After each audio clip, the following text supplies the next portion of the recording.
Welcome to our services today. As we look at our lesson, the text for it will be from Matthew chapter 16 and verse 24. Matthew chapter 16, verse 24. Then Jesus told his disciples, "If anyone would come after me, let him deny himself and take up his cross and follow me." It hadn't been too far before this that as Jesus was talking to his disciples about discipleship, he talked about the cost of discipleship. And he put it in the terms of a man building a house. He says, what man would build a house does not first sit down and take into account all the things involved with building that house. Make sure that the foundation's going to be correct. Make sure you're going to have it built the way your wife wants it built. Make sure that the kitchen and the bathrooms are right. And make sure you put a good roof on it so the water doesn't get in. And the windows got to be good so the wind doesn't get in. See, sit down and figure it all up to see if you got what it takes to build that house. Now, if you don't, and you start and you get about halfway through, then you run out of money, you run out of resources. People are going to laugh at you and say, look, he started to build a house and then he couldn't finish it. And Jesus likened that to being his disciple. But I want to focus on the cost of discipleship this morning. You know, it's an honor to be a disciple of Jesus Christ. We cannot be a part of the Church of Christ unless we are disciples of Jesus Christ. We have to be a learner, we have to be a follower. When we have that connection to Jesus, he adds us to his church. So there's nobody who's a member of the Lord's church who is not a disciple of Jesus Christ. Acts chapter 11, verse 26, the disciples were called Christians first at Antioch. Christian's just another name for a disciple of Jesus. So if there isn't that connection, Jesus talks about he being the vine and we being the branches. We might say we've got to be as close to Jesus as a tick on a ham. We've got to be burrowed in there and drawing all of our spiritual sustenance from him. And when we do that, then we are a part of his church and we are in fellowship with everyone else who is a part of that. But it starts with being that disciple of Jesus. Then we're granted many privileges and blessings. They descend to us in time, but then they ascend and transcend into eternity. They're eternal blessings because they're not blessings of this world.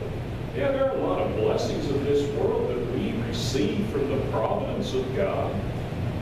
He makes the rain to fall on the just as well as the unjust. But yet, all spiritual blessings descend toward those who are his disciples, those who will inherit eternal life. So in order for us to become disciples of Jesus Christ, we've got to understand the cost and we've got to pay the price. So in the language of this text that we're looking at this morning, the cost of fellowship or the cost of discipleship is revealed to us from the very one who determines what discipleship is, from the very one who blesses those who are his disciples. And if you'll notice from the text, the very first cost of discipleship is self-restraint. Self-restraint. We know a lot of people in this world who are not restrained by anything. They just do what they want to do because that's how they determine life is set up. I'm my own master. I'll do what I want to do, whether it's good or bad. I make the decisions what's moral. I make the decisions what's ethical. I just, like Popeye, I am what I am, and that's all that I am. But Popeye has his flaws too, doesn't he? And many times you see it brought out where he has to have one of those come to Jesus moments, though in the comic strip they don't call it a come to Jesus moment. But we all need those. Let him deny himself. Now that doesn't mean to curb the appetites by torturing ourselves. You know, back in the old days, they had people would go to the monasteries, monks, and they would take whips and they would beat themselves. And somehow they thought that that would make them better individuals and draw them closer to Jesus. But it didn't, and the Apostle Paul tells us how foolish that is. There's got to be a change of heart. There's got to be a change of mind. It doesn't mean that we refuse the joys of this life. And there are a lot of things, friends and family. There are good things here for us to enjoy. We just have to remember that all this world is set for destruction, so it can't become the most important thing for us. What are the things then that we must deny? Things that will help to curb the appetite, the physical appetite, the lusts that are there, exercise control over the body by the Spirit, informed by God's Spirit, and lower one's own self-esteem, which seems contradictory to what's being taught in our schools and in many places today, that you've got to build up people's self-esteem. What are the things that a disciple must deny to himself and have that self-restraint? Well, Titus chapter 2, verse 11 says that we've got to deny ungodliness and worldly lust. The ungodly are all around us, and we see the effects of ungodliness in this world, how terrible things are going on. Now, I'm not talking about natural disasters, though that even after natural disasters, there are times when people are very mean-spirited to people. Well, they deserve that because they're not a God-fearing people. And we simply don't understand what's going on. But God gives us those opportunities to help. It gives us the opportunity to shed some spiritual light there. The world is full of darkness and loves the darkness. Ungodliness. We've got to deny ourselves walking in ungodliness and the worldly lust, the things that actually take us away from God. You know, we've got to deny those things in our lives. Well, why would we want something in our lives that takes us away from God? Now, we all have to a certain degree, some more than others, but yet those are the things that we work on, and those are the things that in this life we are supposed to be growing away from in our spiritual maturity. So we have those things. John, 1 John chapter 2, verses 15 and 16, he cautions us. He says, do not love the world, neither the things that are in the world. If anyone loves the world, the love of the Father is not in him. For all that is in the world, the desires of the flesh and the desires of the eyes and the pride of life, is not from the Father, but is from the world. So the world conditions us to love it more than we love God. But if we will love God more than we will love the world, then what it ends up, we have a right relationship with God, and we get to enjoy the really good things of this world and have that satisfaction in our lives. And yeah, I understand why God did this now, and so I get to participate in this world in the way that God says this is going to be a blessing to you. This is going to be a benefit to you. And you're going to end up being a blessing and a benefit to others because you have this right understanding. And then the world sees your light and praises God for the goodness. God doesn't call on us to have a heartless restraint, but it's one that's imposed by our rational desire.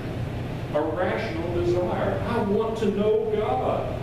I want to know Christ. Paul says, I want to know Christ in the power of His rising, sharing His suffering, conform to His death.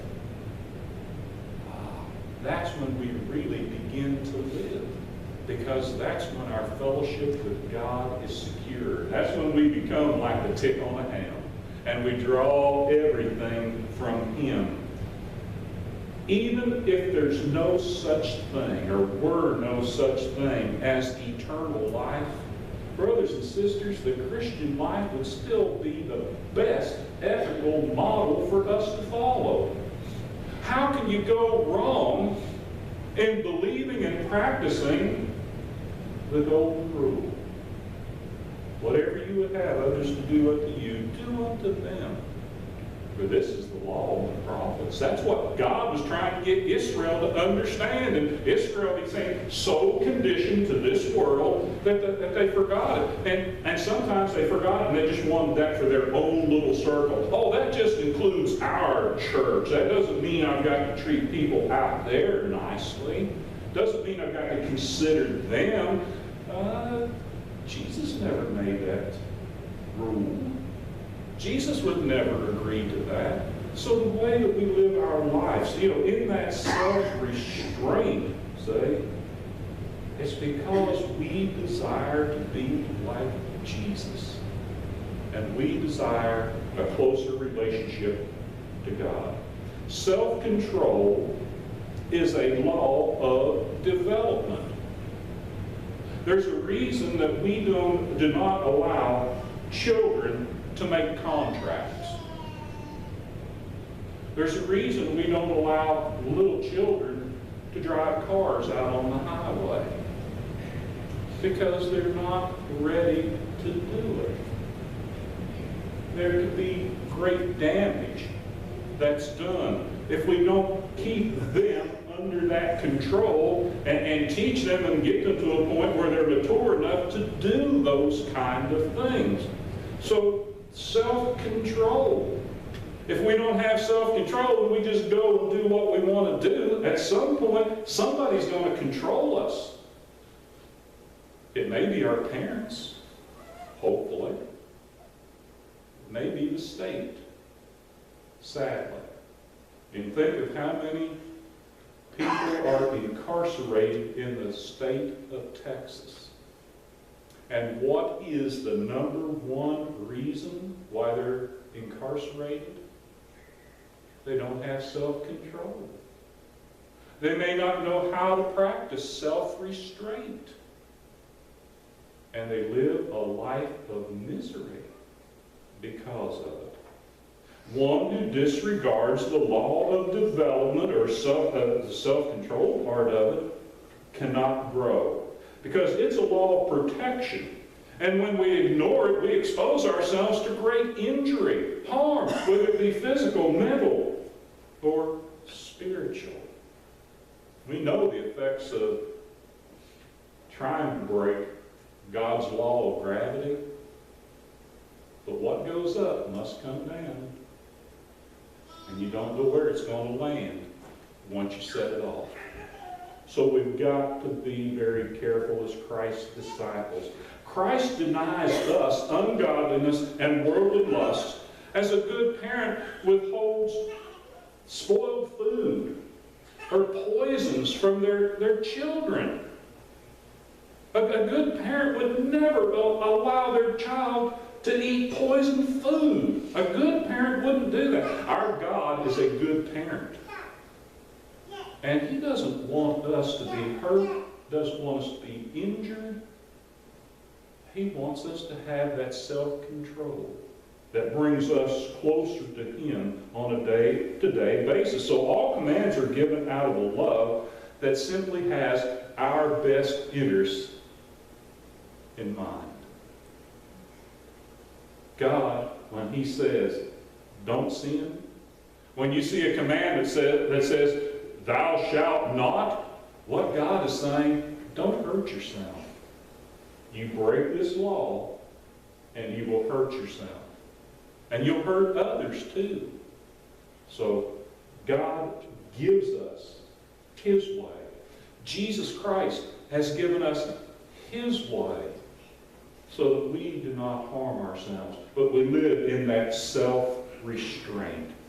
Now, the second cost of discipleship that Jesus mentions here is self-sacrifice. He says, and take up your cross. That's Matthew 16:24. You go to Luke's account, Luke chapter 9, verse 23, he says daily. Daily. So, listen, brothers and sisters. You didn't take up your cross when you were baptized into Jesus Christ to set it down and never pick it up again. Jesus says pick up your cross daily. Yes, we have to pick up a cross and go and crucify self and be baptized into Jesus Christ for the remission of sins. We got to pick that cross up the next day. And the next day. And the next day. God doesn't judge us just on whether we've been baptized or not. He judges us on whether we have obeyed all of His will throughout our lives. Now, there are three words that convey to us the problems associated with this world. And they're all scriptural. Okay? Number one, burdens. We're told to cast all of our burdens on Jesus. You remember the passages? Jesus talked about it. Peter talks about it, I believe. Maybe it was Jude. But we cast all our cares, all of our burdens on Him. Well, what's a burden? Well, I heard Grady get up here and talk about cracking bones. I thought he was going to crack a joke and say something like, when I got up this morning and I heard those cracking bones, I wondered why I married that woman so many years ago. But he did, because he's got self-restraint and I don't. But yet, each of us has burdens in life, and you know we share a lot of common burdens. But we're going to have to eat today. That food had to come from somewhere. Back in the old days, somebody had to go out and shoot it, or somebody had to plant a garden and grow it, or somebody had to go out and gather it. You know, that's just the way it is. That's a burden in life. We need to be clothed. We need to have shelter. You know, there's so many things, burdens of life, that each and every one of us has to go through. The strains of life. Yeah, a family's a blessing. Don't tell me that families don't cause strains, because that's a part of the maturing process. Parents and children sometimes fight, argue, debate things. That's just how it is. But see, that's how children learn to grow into their role in the greater society when they're brought up in the nurture and the admonition of the Lord. But there again, you have those burdens in life. Now, also the Bible talks about thorns. And the most prominent one of those is Paul. When Paul says, I have a thorn in the flesh. Or have a thorn in the flesh. And he says, I prayed to the Lord 3 times. Lord, take it away, take it away, take it away. And the Lord said, no. My grace is sufficient. That thorn will make you stronger. Now you think about it, that was a physical limitation for Paul. And some of us have physical limitations. Some people just can't get around like they used to. Some people never could get around. Some people were born with physical disabilities. And we understand they're not going to develop to be able to do many of those things. But that's what we're talking about with thorns, limitations, physical or mental, which make life miserable, and it makes duty difficult. It's hard for some of you to get to services on Sunday morning. I understand that. Come in with the walkers. Come in with the canes. It's hard. Brothers and sisters, that's a thorn. But that's a thorn that can be overcome by the grace of God. And it'll make us stronger. What rules us? Does our thorn rule us? Or does our love for God And being a disciple of Jesus Christ rules. But then there's the cross. And Jesus did not say, pick up your burden daily and follow me. No, it's going to be there, isn't it? Your burden's still going to be there. Jesus didn't say, pick up your thorn and come and follow me. It's going to be there. Jesus said, pick up your cross. And the cross is something, it's the pain we voluntarily suffer on behalf of someone else. It's the pain we suffer for our children. That when we have to correct and punish our children, well, what's the old saying? What does Dad say when he has to come in and punish his child? This is going to hurt me. Yeah. This is going to hurt me more than it's going to hurt you. And no, it's going to hurt me. Because we get to understand, and put it in perspective with God, the great love that God has for us, and God does not want to have to punish us. And I think God would be pleased if He didn't have to chastise us. But we're children. And until we really, truly grow up, we're going to continue to need it. So there's that cross, see? What am I willing to give up for somebody else? And in particular, what am I willing to give up for God? What am I willing to voluntarily sacrifice to Jesus Christ because of what He's done for me? He says, you can't pay me. Jesus says, you can't pay me for going to the cross on your behalf. Nobody can.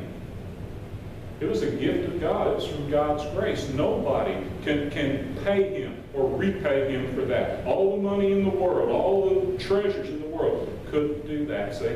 But what does He say? Well, what you have to do is come and follow me. You have to have that self-restraint. So you have to sacrifice something. You've got to pick up that cross, that voluntary sacrifice every day. Pick up the cross of self-sacrifice. And then when we do that, then we're following Him. Then we're following Him. Jesus says, pick up your cross and follow me. No, Jesus, let somebody else pick up my cross. Somebody else can do my share. No, Jesus said. And I love what Debbie was talking about this morning with Peter. This was a personal thing, wasn't it? Peter, until you have a personal relationship with me, and then Peter, until you get it right with me, you're not going to be right. And that's what we've got to work on. And that's where that self-sacrifice will really come into play. Now, the third cost of discipleship that Jesus talks about, and this is a tough one again for our day, we have to sacrifice self-expression. Self-expression. You know, all the kids that get the same haircuts. And the parent asks them, why did you get your hair cut like that? I just want to do it my way. 100 kids at your school have the same haircut and you're doing it your way? No, that's peer pressure. Yes, there are things that we do our way, and it's good to be independent. But the growth that God gives us so that we can be independent is so that we can truly be interdependent.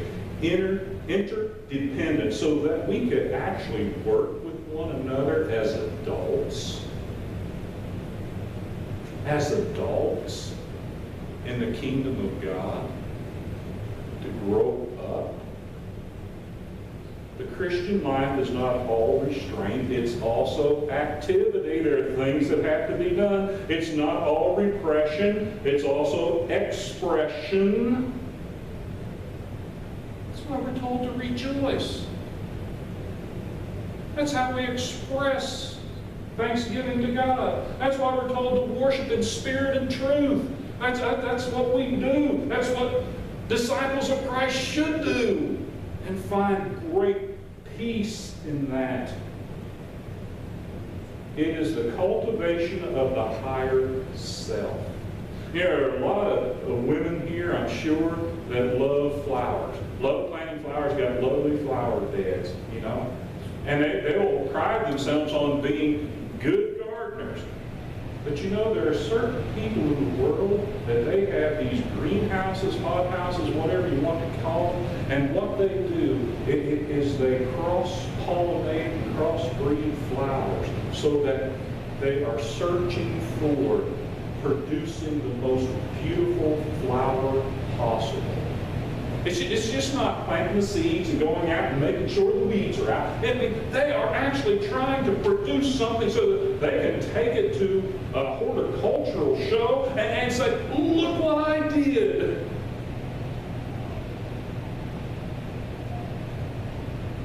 And that's sort of a self-expression, isn't it? But they take great pride, which in that isn't wrong. They're trying to create something beautiful. Do something beautiful. Now, if that stands between them and God, then it's something that's wrong. But just understand the process, how involved that would be. How many of you remember Frank Sinatra? Big song, big hit. I did it my way, right? Frank Sinatra did it his way. And a lot of people believe that they can get to heaven their own way and on their own resources. See, that's not what Jesus taught. Jesus said in John chapter 14 and verse 6, I am the way, the truth, and the life. But catch the second part. Don't just go with the first part and miss the second part. No one comes to the Father except through me. Jesus said, no one comes to the Father. No one's going to have a right relationship with God. Nobody is going to spend eternal life in heaven with God except they're connected to Jesus Christ in this life. We can't follow Jesus until we crucify the old man of sin. Put him away. And that doesn't mean get him wet and go keep doing the same things he was doing. You've got to put him to death. You've got to crucify him, rise to walk in newness of life. And yes, that is a cost of discipleship. And we've looked at some things, the cost of discipleship. What are some of the costs of not being a disciple of Jesus? We sacrifice the joy of obedience. We'll never know what it's like to be obedient to God if we sacrifice being a disciple. Hebrews chapter 5, verses 8 and 9. Though he were a son, yet learned he obedience by the things he suffered. And having been made perfect, he became the author of eternal salvation to everyone who obeys him. There are a lot of people in this world that think they're going to heaven. If you can tell their lives, they're not obeying Jesus. They're doing the Frank Sinatra. I did it my way.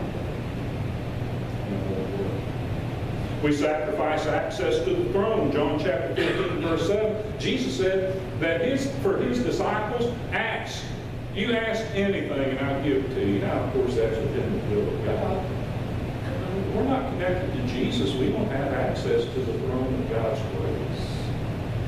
We sacrifice it. We sacrifice the assurance that all things will work together for good. Romans chapter 8, verse 28. All things will work together for good to them who are to them that love God, and those who are called according to his purpose. Well, I love God. Have you been called to his purpose? Have you been called to be a disciple? Yeah, the call goes out, but have you answered the call? See, It's not love or answer the call. It's love and answer the call. So unless we answer that call, we sacrifice. Good things happen to us. And we sacrifice the welcome home message when this life is over. Matthew 25:34. Enter in to the blessings of the kingdom. There are a lot of people who are sacrificing that because they refuse to deny themselves, pick up the cross, and follow Jesus. Why would they do that? Because they think the cost of being a disciple is too high. Listen, the cost of not being a disciple of Jesus Christ is high. And it's eternal. Thank you for your time. Blessing is yours. If you have any this morning, I ask you to come. Take a seat here in the front as we stand and sing the end of the